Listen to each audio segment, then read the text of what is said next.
She said, nowhere. I said, now, given that you now know that, go and open the book, and now you go and discover what they want you to know. She put it down, she went back into the book, and she read it with so much more interest. She had a distinction. Amazing. Congratulations, Dad. A distinction. Yeah. She said, Dada, I've never picked up that book with so much interest. I said, now, hello. I said, if you want to know a secret, see that book of theirs as a secret, you know, things you're not supposed to know. Now go. And she went through that book. And then she, at the end of it, this was the question she asked. So, Dada, why don't they teach this then? I said to her, I'm going to be generous, Nisha. I'm going to say, to ask your lecturer. I almost said to you, your lecturer. So she did. And she came back and said to me, Dada, this is what he said. First, he said in the class, in front of everyone, celebrating her distinction, and said because she was critical and she dared to ask questions and she wrote thoughtful and critical. And he privately said to her at the door, do you mind staying behind? He said, if I taught you those things, I'd lose my job. I won't have a job. That was it. And I think, Conell, many people don't even realize that South Africa is a corporation. The United Kingdom is a corporation. I think many people don't realize that our country names are corporations. They are not, they are not country, they're not owned by the people. They are actually corporations. And we know that corporations have a responsibility to their shareholders. yes. And to make money and to make profit. So at the top of all of that, who owns the countries? Well, the banks do. And we have a schematic that we use to help people understand this. The governments are actually just policy enforcers, and everything is owned by the banks, and the policy is dictated by these so-called globalist think tanks like the World Economic Forum and the Rockefeller Foundation and all of that.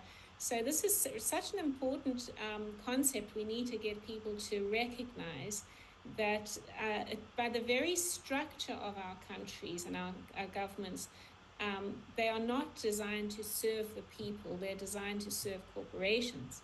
So I know that your book covers this and looks into banks, organized religions, and government. And those are the three foundation stones for an unjust society, you could say, because and that was I read in a book by I think it's the name is Robert Podolsky, called Flourish, written in the sort of 80s, 90s.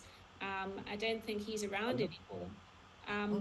I don't know if you've read it, but he laid out those things. The acronym was BORG: banks, organized religion, and government are the structures, the pillars that keep us controlled as a society and keep us divided as well, because the only way they can keep us divided and disconnected from nature and one another is to fragment us and put barriers between us. So I'd like to hear how you address these things in your book. Yes, that's I actually got goosebumps listening to you saying that, because even where I am right now, my friend's hosting me, had a conversation with her yesterday, and she said to the exact tune that you were just saying. And the reason why I'm getting goosebumps is to know that we're not alone thinking like this. So in the book, how I address these, I take these common concepts and themes that lives in our frontal awareness: racism, church, government, politics. I take these things, break them apart a little, and to allow enough room for the reader to think for themselves as well that these concepts are actually not only they are fragmenting us, as you say, highly elusive, highly misleading, gaslighting, and it keeps us in this perpetual state of hostility, adversity, and want, needless want. So it is a manufactured state. These things don't happen naturally. They are not an accident. They are manufactured. And so hence I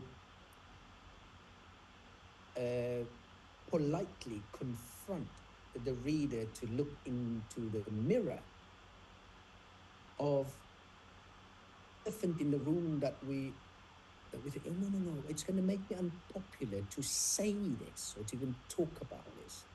Now, it takes courage. For instance, like what you've done, you say, I'm going to leave my job with the World Health Organization. I walk away. And I say, I'm not going to be a hypocrite, but I'm going to pursue. So I've done the same. I'm deregistering from the Nursing Midwifery Council as a regulator because they themselves, there's something there. It's on record. Here we are, for instance, I take the church. I address them directly from their own records that they rely on and propagate moral principles. And I put it to them clearly,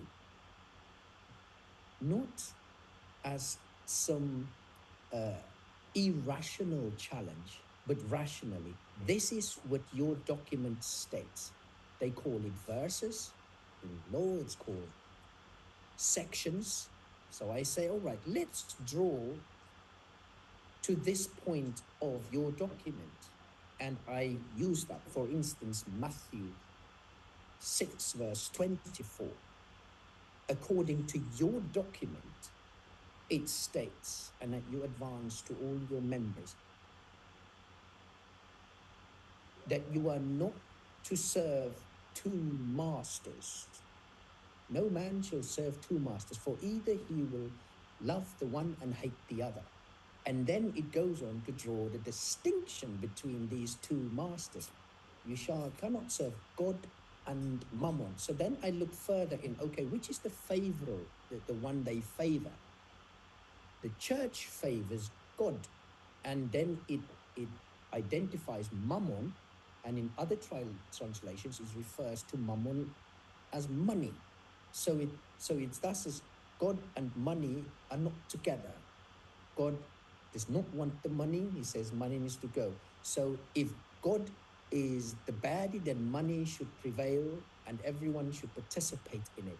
And it is that participation that I say then that should then survive and nobody should complain. But the church holds God is the good one. So I then look and bring further verses from their own document, the Bible.